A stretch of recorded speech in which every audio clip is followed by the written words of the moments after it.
ఈరోజు చికెన్ తహారీ చేసి చూపిద్దామని స్టార్ట్ చేస్తున్నాను.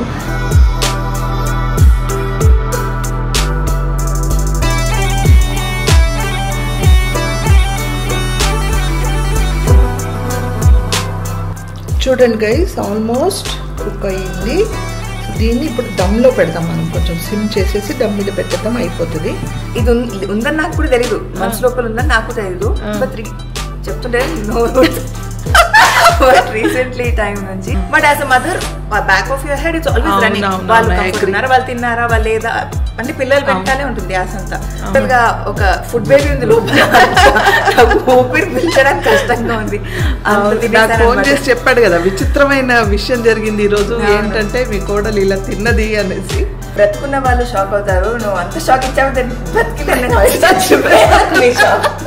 అంత షాక్ తగిలింది అంటున్నారు. హలో, హాయ్, నమస్తే, అస్సలం వాలేకుం, వెల్కమ్ బ్యాక్.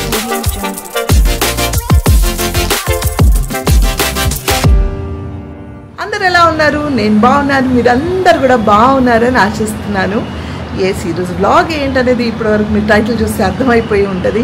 ర్యాండమ్గా స్టార్ట్ చేశాను. మార్నింగ్ నేను లాస్ట్ బ్లాగ్లో చెప్పాను చికెన్ తహారీ అని చేయలేదు. సో చాలామంది అడిగారు, అయ్యో మా బాబుకో పాపకో మేము వండి పెడదాం అనుకున్నాం, మీరు చేయలేదని. సో అందుకే మీ అందరి కోసం ఇమీడియట్గా ఈరోజు చికెన్ తహారీ చేసి చూపిద్దామని స్టార్ట్ చేస్తున్నాను.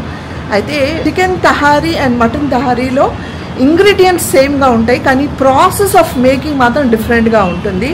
నాకు మటన్ తహారీ చాలా ఈజీగా అనిపిస్తుంది చికెన్ తహారీ కన్నా. బట్ ఇది చూపిస్తాను, నెక్స్ట్ టైం అది కూడా చూపిస్తాను. సో అర్హాన్కి చేసేది కూడా చూపిస్తాను, మాకు చేసేది కూడా చూపిస్తాను. అండ్ ఈరోజు నేను ఐబ్రోస్ చూడండి కొంచెం డల్ అయిపోయింది కదా, సో దీన్ని కొంచెం టచ్అప్ చేపించుకుందాము. ఆల్మోస్ట్ నాకు తెలిసి 1.5 years 2 years అయిపోయింది. ఒకసారి నేను ఐబ్రోస్ ఐడెంటిక్ చేంజ్ చేయమంటారో తెలియదు, అది ఐబ్రోస్ ఏదో ఏంటంటే మా ఫ్రెండ్ వాళ్ళ పార్లర్ అనమాట. తను ఇట్స్ నాట్ అ పార్లర్ కాదు, అది డీటెయిల్స్ అన్నీ నేను ఇన్స్టాగ్రామ్లో పోస్ట్ చేస్తాను చూడండి. సో వాళ్ళ దగ్గర చాలా దే ఆర్ ఎక్స్పర్ట్స్ అండ్ వాళ్ళ దగ్గర చాలా మంచి హెయిర్కి, స్కిన్కి అండ్ మన లిప్స్కి, ఐబ్రోస్కి అలా సంబంధించి చాలా మంచి ట్రీట్మెంట్స్ ఉన్నాయి. సరే నువ్వు ఎలాగో ఫేషియల్స్ అవన్నీ చేయించుకోవు కదా, ఒక్కసారి ఐబ్రోస్ చేయించుకున్నావు కదా, ఇంకొకసారి మా కోసం ట్రై చేయమని వాళ్ళు చెప్పారు. సరే ఎందుకో చాలా ఆలోచిస్తూ ఉన్నాను. ఈ గత 2 months నుంచి మాకు డిస్కషన్ జరుగుతుంది, వద్దులే అని. ఫైనల్గా ఐ డిసైడెడ్ ఓకే, వాళ్ళ కోసం అండ్ అఫ్కోర్స్ నా కోసం కూడా ఒకసారి ట్రై చేద్దాము అని వెళ్తున్నాను. అక్కడ ఎక్కడికి వెళ్తున్నాను ఏంటి ఆ డీటెయిల్స్ అన్నీ మీరు నా ఇన్స్టాగ్రామ్లో కూడా పోస్ట్ చేస్తాను చూడండి. అండ్ ఇప్పుడు ఫస్ట్కి వెళ్ళి తహారీ రెడీ చేసేద్దాం. Okay let's go. ఇప్పుడు మనకి చికెన్ తహారీకి ఏమేమి కావాలో చూసేద్దామా. అర్హాన్ చికెన్ ఇది. సో నేను కొంచెం సాఫ్ట్ పీసెస్ అట్లా, అంటే మరీ సాఫ్ట్ కాదు, మరీ సాఫ్ట్ పీసెస్ అయితే తినడు. ఒక 2-3 థై పీసులు చిన్న ఇట్లా సాఫ్ట్ పీసెస్ వేసా. టమాటోస్ ఇది నేను 2 తీసుకొని పెద్దవి ఉంటే ఇలా కట్ చేసుకున్నాను. బియ్యం కడిగి పెట్టుకున్నాను. ఇది నెయ్యి, మీకు ఎంత కావాలంటే అంత వేసుకోవచ్చు, మీకు అంటే చూడండి దాన్ని బట్టి వేసుకోండి. అల్లం వెల్లుల్లిపాయ పేస్ట్, ఇదేమో 1/2 నిమ్మకాయ జ్యూస్, కొత్తిమీర, పుదీనా కట్ చేసి సన్నగా కట్ చేసి వాష్ చేసి పెట్టుకున్నాను. ఒక ఆనియన్ ఇలా కట్ చేసి పెట్టుకున్నాను. ఉప్పు, కొంచెం గరం మసాలా, యాలకల పొడి కొంచెం, ధనియాల పొడి, పసుపు అండ్ పెరుగు. ఇవి అన్నమాట మనకు కావాల్సిన ఐటమ్స్. అయితే నేను దీంట్లో ఏం తీసుకోలేదంటే కారం అన్ని చాలా తక్కువ క్వాంటిటీలో వేస్తాను అర్హాన్కి, అండ్ సాఫ్ట్గా వండుతాను అనమాట. సో ఇది చికెన్ తహారీ కావాల్సిన. సో మనం ఆల్రెడీ గిన్నె పెట్టేసుకున్నాం ఇక్కడ. ఇంకా మనం నెయ్యి వేసుకుందాము. ఇది అర్హాన్ కోసం నేను ఎప్పుడు నెయ్యి వేసి చేస్తాను ఏం చేసినా. మనకంటే కొంచెం నెయ్యి కొంచెం నూనె 2 వేసుకోవచ్చు. నెయ్యి వద్దంటే కూడా అవాయిడ్ చేసుకోవచ్చు, మన ఇష్టం. నెయ్యి బాగా వేడిగా అయింది. ఆనియన్ వేసేసుకోండి. ఆనియన్ కొంచెం మగ్గనిద్దాం.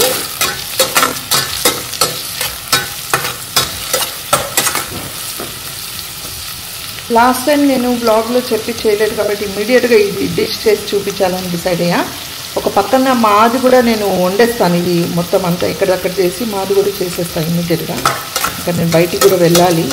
సో తొందరగా ఫినిష్ చేసేసుకొని చూపించేసి వెళ్దామనేసి వండుతున్నాను అనమాట. ఇది కొంచెం మగ్గనిద్దాం. ఇంకా దగ్గరికి తీసుకెళ్తే లెన్స్ మీద మొత్తం స్మోక్ వచ్చేస్తుంది.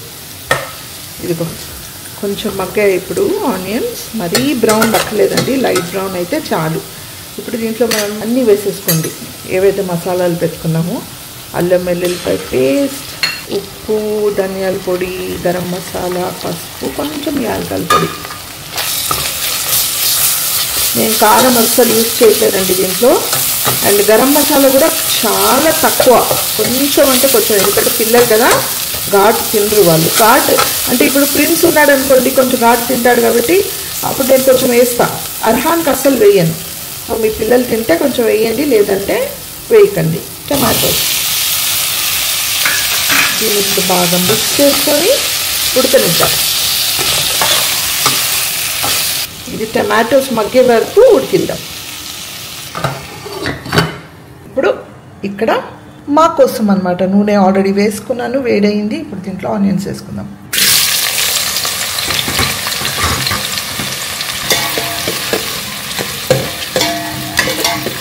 సేమ్ ప్రాసెస్ అండి, దీన్ని కూడా మగ్గనిద్దాం. కొంచెం ఆనియన్స్ మగ్గుతున్నాయి. మటన్ అయితే ప్రాసెస్ డిఫరెంట్గా ఉంటుందని, అది ఇంకా క్విక్గా అయిపోతుంది. చికెన్ కాబట్టి కొంచెం డిఫరెంట్గా చేయాలి. కొంచెం అల్లం వెల్లుల్లిపాయ పేస్ట్ నేను 2 టేబుల్ స్పూన్స్, మీకు ఎంత కావాలంటే అది వేసుకోండి. ధనియాల పొడి, పసుపు, ఉప్పు, టమాటోస్ వేసుకొని మంచిగా కలుపుకోండి.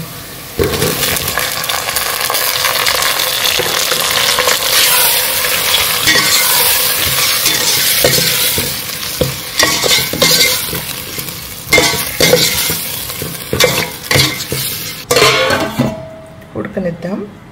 అండ్ ఇప్పుడు ఇక్కడ టమాటోస్ చక్కగా ఉడికేసింది. నేను ఇందాక కొంచెం ఈ కప్తో ఇంత కొంచెం వాటర్ వేసుకున్నా, అంటే అడుగు అంటుతూ ఉంది, అందుకని కొంచెం వాటర్ వేసుకున్నా టమాటాలు మంచిగా కుక్ అవ్వాలని.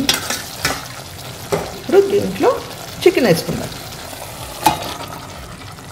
చికెన్ జస్ట్ ఇలా కలిపేసి ఒక 5 మినిట్స్ ఉడికిస్తే సరిపోతుంది. ఎక్కువ అంటే మళ్ళీ మనం రైస్ అవన్నీ వేస్తాం కదా, దాంట్లో ఎక్కువ స్మాష్ అవ్వకుండా కొంచెం ఒక 5 మినిట్స్ దీంట్లో ఇలా ఉడికించండి. 5 మినిట్స్ అయిన తర్వాత మిగతా అన్నీ వేసేసుకోవాలి. దీంట్లో పెరుగు అవన్నీ చెప్తా. ఎక్కువ కుక్ అయిపోయింది అనుకోండి ఈ స్టేజ్లోనే రైస్లో వేస్తే అప్పుడు ఇంకా ఎక్కువ కుక్ అయ్యి స్మాష్ అయిపోతుంది. ఒక 5 మినిట్స్ అలా వదిలేయండి. ఇందాక నేను కారం వేయలేదు కదా, మర్చిపోయా.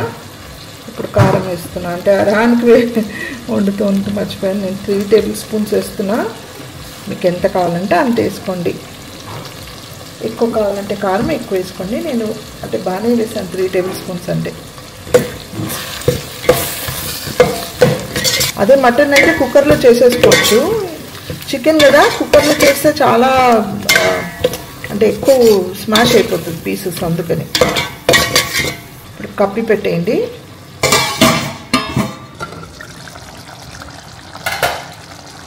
ఫైవ్ మినిట్స్ అయిపోయింది. ఎక్కువ కుక్ చేయకండి, కొంచెం కుక్ అయితే చాలు, ఎందుకంటే మళ్ళీ మనం అన్నీ వేసి కుక్ చేయాలి కదా దీంట్లో. ఇప్పుడు దీంట్లో పుదీనా కొత్తిమీర పెట్టుకున్నాం కదా, అది వేసేయండి.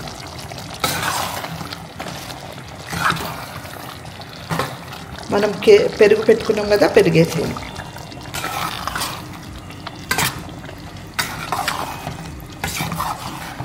ఇప్పుడు నిమ్మకాయ, దీన్ని ఇప్పుడు ఒక 5 మినిట్స్ కుక్ అవ్వనిద్దాం. ఇందాక నేను గరం మసాలా చూపించడం మర్చిపోయాను, గరం మసాలా వేసా. అలాగే కొన్ని నీళ్ళు వేసుకున్నాను, అడుగంటకుండా కొన్ని నీళ్ళు వేసుకున్నా. ఇంకా కొంచెం ఉడకాలి టమాటోస్. ఉడికిన తర్వాత మిగతా అన్నీ యాజ్ ఇట్ ఇస్ ప్రాసెసే. చక్కగా టమాటోస్ ఉడికేసాయి. చూడండి చక్కగా స్మాష్ అయిపోయింది.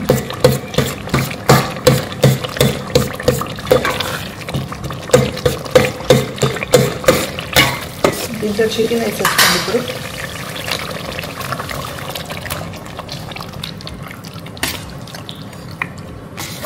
కొంచెం కప్పి పెట్టండి ఒక 2 మినిట్స్ ఉడికే వరకు. ఇక్కడ బాగా ఉడికింది కదా, వాటర్ పచ్చి వాసన పోవాలన్నమాట, పెరుగు వాసన అవంతా. బాయిల్ అయిన తర్వాత ఇప్పుడు రైస్ వేసుకోండి. రైస్ వేసే ముందు ఒక్కసారి ఉప్పు కారం, అంటే మీరు ఉప్పు అవన్నీ టేస్ట్ చేయాలనుకుంటే టేస్ట్ చేసేయండి. ఇంకా కావాలంటే కొంచెం వాటర్ వేసుకోండి రైస్కి, ఇంకా మీకు కావాలనిపిస్తే. ఇప్పుడైతే నాకు తెలిసి ఇది సరిపోతుంది. ఇప్పుడు నేను దీంట్లో రైస్ వేసేస్తాను. ఇప్పుడు వాటర్ సరిపోయిందా లేదా అనేది మీకు ఒక ఐడియా ఉంటుంది కదా. ఇలా కలిపేటప్పుడు ఈజీగా కలిపితే వాటర్ సరిపోతుంది అన్నట్టు. కొంచెం ఇలా బరువుగా కలపడానికి వస్తుందంటే ఇంకా కొంచెం వాటర్ పడతాయని. ఇది లైట్గానే తిరుగుతుంది, నాకు తెలిసి వాటర్ సరిపోతుంది. కానీ నేను ఇంకా కొంచెం వేస్తాను, ఎందుకంటే అర్హాన్కి మెత్తగా కావాలి కాబట్టి. సో ఆల్మోస్ట్ ఇప్పుడు రైస్ ఉడికితే తహారీ రెడీ అయినట్టు. కొంచెం మెత్తగా ఉడికిస్తాను, ఇది అర్హాన్ది కాబట్టి. ఇక్కడ కారంతో చేసిన నాకు తెలిసి గిన్నె సరిపోతుందో లేదా డౌట్ వస్తుంది. గిన్నె మార్చేస్తాను ఇది ఉడికిన తర్వాత. ఓకే, రైస్ వేస్తే ఎక్కువ అయిపోతుంది, సరిపోతుంది అనుకున్నా. ఇప్పుడు దీంట్లో మనం పెరుగు అవన్నీ యాజ్ ఇట్ ఈస్ వేయాలి, చూపిస్తాం. చికెన్ వేసి 5 minutes తర్వాత పెరుగు వేసుకుంటున్నా. మనం సన్నగా కట్ చేసి పెట్టుకున్న పుదీనా, కొత్తిమీర, నిమ్మకాయ జ్యూస్, ఇది ఒకసారి కలిపేసుకోండి. కలిపేసి కొంచెం ఉడికిన తర్వాత యాజ్ యూజువల్ మనం బియ్యం అవన్నీ వేసుకోవాలి. నేను ఇది కొంచెం ఉడికిన తర్వాత గిన్నె చేంజ్ చేస్తా, చిన్నగా అయిపోయింది గిన్నె. దీన్ని ఇప్పుడు ఉడకనిద్దాం కొంచెం, ఒక 5 minutes.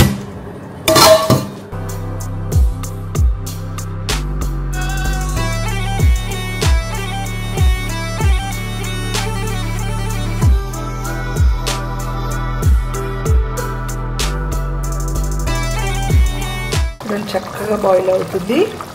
ఒక్కసారి మీరు దీంట్లో ఉప్పు, కారం, మీకు ఇంకేమైనా కావాలా అనేది ఒకసారి చూసుకోండి. చూసి ఇప్పుడు దీంట్లో రైస్ వేసేసుకున్నాం. ఓకే, నేను గిన్నె చేంజ్ చేసేసా. ఓ ఒక హ్యాండ్తో నేను రికార్డ్ చేస్తూ చేయాలంటే కష్టంగా ఉంది. ఫ్రాలిక్ తబస్సుమ్ హెల్పర్స్ రాలేదు, తన గిన్నెలు దోముతుంది అక్కడ. ఎనీవేస్ ఇదంతా కలిపేసి ఇక్కడ పడింది, ఇది క్లీన్ చేసుకొని మళ్ళీ కలుద్దాం. ఇక్కడ ఆల్రెడీ దొరుకుతుంది.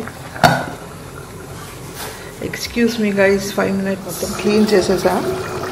ఇంకో ఇది కూడా ఫుల్ అయిపోయింది, యాక్చువల్గా మొత్తం క్లీన్ చేసేసా. ఈ గిన్నె కూడా ఫుల్ అయింది. ఎనీవేస్ ఉడుకుతుంది. ఇప్పుడు కొంచెం రైస్ ఉడికే వరకు కప్పులు పెట్టేద్దాం. ఓకే, ఇక్కడ అర్హాన్ రైస్ కుక్ అయిపోయింది. అండ్ ఇది సమీరా, అర్హాన్, ప్రిన్స్ ముగ్గురు కూడా తింటారు. సో నేను కొంచెం స్టవ్ స్లో చేశాను ఇప్పుడు, ఎందుకంటే మాడకుండా ఉంటుంది కదా. కొంచెం స్లో చేసేసుకోండి. దమ్ మీద పెట్టేద్దాం కాసేపు. ఓకే, ఇది ఉడకనిద్దాం. ఇంకా కొన్ని మిరపకాయలు కట్ చేసి పెట్టుకున్నాను, అది వేసుకుంటున్నా. చాలామంది చేపల పులుసు చేసినప్పుడు ఈ గిన్నె అడిగారు నన్ను, ఇది ఎక్కడి నుంచి తీసుకున్నానని. సో ఎవరికైతే కావాలో వాళ్ళకి నేను లింక్ పంపిస్తూ ఉన్నాను. కావాలంటే చెప్పండి, లింక్ పంపిస్తా. కామెంట్స్లో అడగండి, నేను లింక్ పంపిస్తా వాళ్ళకి కావాలంటే. ఇది కుక్ అవుతుంది. ఇది ఆల్మోస్ట్ కుక్ అయిపోయిందండి. ఇప్పుడు స్టవ్ క్లోజ్ చేసేసి ఒక 10 నిమిషాలు అలాగే పెట్టేద్దాం, మూత తీయకుండా. ఓకే, సో మన చికెన్ తహారీ అర్హాన్ది రెడీ అయిపోయింది. దట్స్ ఇట్ అండి. మటన్ అయితే ఇంకా క్విక్గా అవుతుంది, చికెన్ కాబట్టి మనం ఇలా చేసుకోవాల్సి వస్తుంది. మటన్ అయితే అన్నీ కలిపి ఒక దాంట్లోనే వేసేస్తాను, అది ఇంకొకసారి మీకు చూపిస్తాను. మటన్ తహారీ కూడా చూడండి గైస్, ఆల్మోస్ట్ కుక్ అయ్యింది. సో దీన్ని ఇప్పుడు దమ్లో పెడదాం మనం. కొంచెం సిమ్ చేసేసి దమ్ మీద పెట్టేద్దాం, అయిపోతుంది. దమ్ స్లో చేశాను. నేను ఏం చేశానంటే కింద ఇగో ఇక్కడ ఇలా పెన్నం పెట్టుకున్నా, ఒకటి పెనం పెట్టుకొని దాని మీద పెట్టాయి, ఎందుకంటే మాడకుండా ఉంటుంది అనేసి. అండ్ ఇది కూడా కుక్ అయిపోయింది. అండ్ ఇది కూడా అయిపోతుంది, ఇంకొక 5-10 minutesలో అయిపోతుంది అనమాట. So our tahari is ready. ఇప్పుడు నేను స్టవ్ ఆఫ్ చేశాను. మన చికెన్ తహారీ దమ్ అయిపోయింది. అర్బాస్కి సర్వ్ చేద్దాం, అర్బాస్కి ఇద్దాం తినమని. ఓకే, సో ఈ తహారీ ఇప్పుడు నేను అర్బాస్కి ఇస్తున్నాను, వాడిని అడుగుదాం ఎలా ఉందని టేస్ట్. ఓకే, అస్సలాము అలైకుమ్. సిగ్గుపడుతూ ఉంటాడు మా వాడు. మిస్టర్ ఎడిటర్ గారు, టేస్ట్ గురించి చెప్పండి ఎలా ఉందని. మీరు చేస్తే బాగుండదా? ఓకే, అంతేనా? అయిపోయిందా రివ్యూ? నిజం చెప్పరా, ఎలా ఉంది? నిజంగా చాలా బాగుంది. Thank you so much. Tabassum కూడా కొంచెం సర్వ్ చేశాను, ఒక్క 2 ముద్దలు తిని చెప్పమని. తను వస్తుంది, తను తిని చెప్తుంది. సో సమీరాకి చేసింది, అర్హాన్కి చేసింది ఏంటంటే, సమీరా ఎలాగో అర్హాన్ని డ్రాప్ చేసి వస్తుంది కదా, అప్పుడు బాక్స్లో కట్టుకొని వెళ్తుంది అనమాట. అండ్ కొంచెం ఉంటుంది, ప్రిన్స్ వచ్చి తింటాడు. And that's it. అందరికి నచ్చింది. తహారీ ఎంత బాగుందన్నారు. నేను ఇప్పుడు బయలుదేరిలో సమీరా వస్తే తనతో మాట్లాడిస్తా, లేదంటే అస్సలాం వాలేకుమ్. వాలేకుమ్ అస్సలాం. ఎస్, సమీరా షరీఫ్ గారు చెప్పండి షనర్సన గారు. ఈరోజు బ్రేక్ఫాస్ట్ బయట చేశారంట. అసలు ఎందుకు అడుగుతారు? నార్మల్గా అర్హాన్ స్కూల్లో దింపడానికి వెళ్ళామా, ఈయన వచ్చారు, ఇద్దరం కలిసి వెళ్ళాము. వెళ్ళి డైలీ ఇక్కడికే వస్తున్నారు కదా, దింపేసి వస్తున్నప్పుడు ఈయన అడిగారు, సమీరా షరీఫ్ నాష్టా కరాతే అన్నారు. జరూర్ అన్న. ఎక్కడ తింటాం నన్ను అడిగారు. ఎక్కడైనా పర్లేదంటే అది ఎక్కడ దొరుకుతుంది అన్నారు. ఆలోచించి నాకేంటంటే చాలా రోజుల నుంచి ఒకటి ఉంది, అంటే ఇది ఉందని నాకు కూడా తెలీదు, మనసు లోపల ఉందని నాకు తెలీదు. బట్ చెప్తుంటే నోరు బట్ రీసెంట్లీ టైం నుంచి ఏంటంటే వాట్ ఐ రియలైజ్ దిస్, నేను కూర్చొని ప్రశాంతంగా I hardly enjoyed my meals. I'm always on rush, తెలియకుండా always on the rush, and I'm hardly enjoying my meals. అర్హాన్ని దింపేసి మేమిద్దరం we go to some coffee shop, అక్కడ కూర్చున్నా, we're having coffee, you know having some food అన్నా కూడా that is also quick on to go, rush లానే ఉంటుంది. అది ఫినిష్ చేసి ఈ పని ఆ పని అని చెప్పి. And we've been traveling, but travel కూడా ఎప్పుడు ఎయిర్బిఎన్బిలో ఉంటాం కాబట్టి we've never enjoyed a buffet. The last time అంటే రీసెంట్ గా నేను ఒక బుఫే బ్రేక్ఫాస్ట్ చేశానంటే మేము మక్కా వెళ్ళినప్పుడు. బట్ అప్పుడు కూడా నేను మక్కాకి వెళ్తున్నప్పుడు నాతో పాటు ప్రిన్స్ అరాన్ ఇద్దరు ఉండేవాళ్ళు. వాళ్ళిద్దరితో వాళ్ళని చూసుకోవడమే, వాళ్ళు తిన్నారా లేదా, బ్రెడ్ స్ప్రెడ్ రాసి ఇవ్వడం, అది చేసి ఇవ్వడం, అదే సరిపోయేది నాకు. So I never properly enjoyed my food. అంటే ఈయన నాతో కూర్చునేవారు, హీ యూస్ టు టెల్, నేను చూసుకుంటాను వాళ్ళని, నువ్వు తిను, first focus on yourself అని. But as a mother, back of your head it's always running. వాళ్ళు కంఫర్ట్ ఉన్నారా, వాళ్ళు తిన్నారా, వాళ్ళు లేదా, అంటే పిల్లలు వెనకాలే ఉంటుంది ఆసంతా. ఆలోచిస్తుంటే ద బెస్ట్ అంటే నేను ఫుల్గా ఎంజాయ్ చేసి ఒక మీల్, ఒక బుఫే ఎంజాయ్ చేశానంటే మనం లాక్డౌన్ లో గోవా వెళ్ళాం కదా, అక్కడ నేను అమాన్ కూర్చొని ఒక రేంజ్ లో ఫుల్ గా ఎంజాయ్ చేసి తిన్నాము అప్పుడు. సో దట్ వాస్ నాకు ఒక good memory as a buffet. నేను ఎంజాయ్ చేశానంటే అదే. దాని తర్వాత నెవర్ ఎంజాయ్డ్ బుఫే. మనం అలా వెకేషన్స్ కి, హాలిడేస్ కి వీవ్ నెవర్ బీన్. ఒకవేళ మేము వెళ్తే we don't go in hotels, we go to Airbnbs. So అక్కడ మాకు బుఫే ఫుడ్ ఉండదు. సో అలా చెప్పాను అనమాట, నాకు ఒక కూర్చొని జస్ట్ మనం ఫుల్ ఫుడ్ ఏది పడితే అది తినాలి, అలా కావాలి అన్నాను. సరే okay, where you want to అని 3 ఆప్షన్స్ ఇచ్చారు. నీకు 10 పల్లా ఓకే అంటే 10 పల్లా, లేదంటే పార్క్ హయాత్, నోవోటల్ అన్నారు. నాకు అంటే నో ఒఫెన్స్, నాకు ఎందుకో ఆ 10 పల్లా ఫస్ట్ ఆ నేమే నచ్చదు. I never been to that hotel, but ఆ వైబే నాకు ఎప్పుడు నచ్చలేదు. So he told me 10 Palla అంటే నీకు మంచి సౌత్ ఇండియన్ దొరుకుతుంది, లేదు నీకు మిక్స్చర్ కావాలంటే హయాత్ లేదా నోవోటల్ అన్నారు. 10 పల్లా వద్దు, విల్ గో టు హయాత్ అన్న. సో అలా పార్క్ హయాత్కి వెళ్ళి ఏంటి షాక్ అవుతున్నారంటే, ఫస్ట్ నువ్వు అలా అడగడమే నాకు ఒక విచిత్రంగా ఉంది. బట్ నేను షాక్ ఎప్పుడు అవుతానంటే, నువ్వు తింటే అవుతాను, నాకు తెలుసు నువ్వు అక్కడికి వెళ్తావు, ఏం తినవు అని. ఇవాళ నేను తింటాను, నాకు తినాలని చాలా రోజుల నుంచి ఉంది, ఇవాళ తింటా అని చెప్పి ప్రతిదీ తినేసి లిటరల్ గా ఒక ఫుడ్ బేబీ ఉంది లోపల, ఊపిరి పీల్చడానికి కష్టంగా ఉంది. ఫోన్ చేసి చెప్పాడు కదా, విచిత్రమైన విషయం జరిగింది ఈ రోజు. ఏంటంటే మీ కోడలు ఇలా తిన్నది అనేసి ఫుల్ గా ఒక రేంజ్ లో కుమ్మేశాను, ఫుల్ ఎంజాయ్ చేశాను. ఐ వాస్ టెల్లింగ్ హిమ్, అంటే గోవా వెళ్ళినప్పుడు కూడా నాతో పాటు ఒక పిల్లడు ఉన్నాడు. అంటే అప్పుడు అమ్మాన్ చిన్న బాబుయే, హీస్ కిడ్ ఓన్లీ అప్పుడు. బట్ ఎలాంటి ఇప్పుడు అర్హాన్ కానీ, ప్రిన్స్ కానీ, అయాన్ కానీ, ఈ పిల్లలు ఉంటే మనం వీళ్ళకి ఏ ఖా ఓ ఖా, ఏ ఖాతే క్యా ఓ ఖాతే క్యా అని అడగాలి. బట్ అమాన్ ఏంటంటే సమీరా దీది ఏ అలా ఉండేవాడు. అందుకని I enjoyed my meals with Aman always. So అలా I want to eat today అని చెప్పి అలా తిన్నాం అనమాట. Okay, good. You guys had a good meal. Breakfast చేశాను అన్న. What's it? ఆయన షాక్ అయ్యారా మీరు అని అడిగితే నాకు ఫోన్ చేసి చెప్తున్నాడు. ఆయన ఏమన్నారంటే, బ్రతుకున్న వాళ్ళు షాక్ అవుతారు, నువ్వు అంత షాక్ ఇచ్చావు, బ్రతికిలేదు, అంత షాక్ తగిలింది అంటున్నారు. ఓకే సరే, ఆ విషయం పక్కన పెడితే నువ్వు ఎలాగో తినలేదు కాబట్టి ఇదిగో చికెన్ తహారీ మొన్న చేయలేదు కదా. So for this is for Arhan and you. అర్హానే కాదు, నువ్వు కూడా తిను ఒక స్పూన్. లేదంటే అర్హాన్ తినేటప్పుడు ఒక చిన్న, వాడికి నచ్చిందా లేదా అని చిన్న బైట్ రికార్డ్ చేసి నాకు పంపించు. Okay, bye guys, bye bye. Silent. మీ అన్న కొత్త ఫోన్. మా ప్రేక్షకులు ఉండు. నమస్కారం సనగర్ ప్రేక్షకులందరూ, నమస్కారం. చాలా థ్యాంక్స్. అది చాలా ఇష్టం మా వాళ్ళకి, అందుకని thank you so much guys. Bye. Okay bye bye, have a good day. Thank you. Yes guys, so ఫైనల్గా ఈ వ్లాగ్ ఇక్కడితో నేను ఇంకా ఎండ్ చేస్తాను. ఐ హోప్ నా వ్లాగ్స్ అన్ని మీకు నచ్చుతున్నాయని ఆశిస్తున్నారు. మీ కోరిక మీద నేను చికెన్ తహరీ చేశాను, అందరికి నచ్చింది. మీరందరూ కూడా ట్రై చేసి నా కామెంట్స్లో చెప్పండి. అండ్ మీకు లింక్స్ కావాలంటే నేను చెప్పాను కదా, నన్ను అడగండి కామెంట్స్లో, మీకు లింక్స్ పెడతాను. అండ్ నా వ్లాగ్స్ నచ్చితే ఏం చేయాలి? లైక్, షేర్, సబ్స్క్రైబ్ చేసి బెల్ ఐకాన్ మీద టంగ్ అని కొడితే నా నోటిఫికేషన్ మీకు వస్తాయి. Until I see you next, spread love and spread positivity.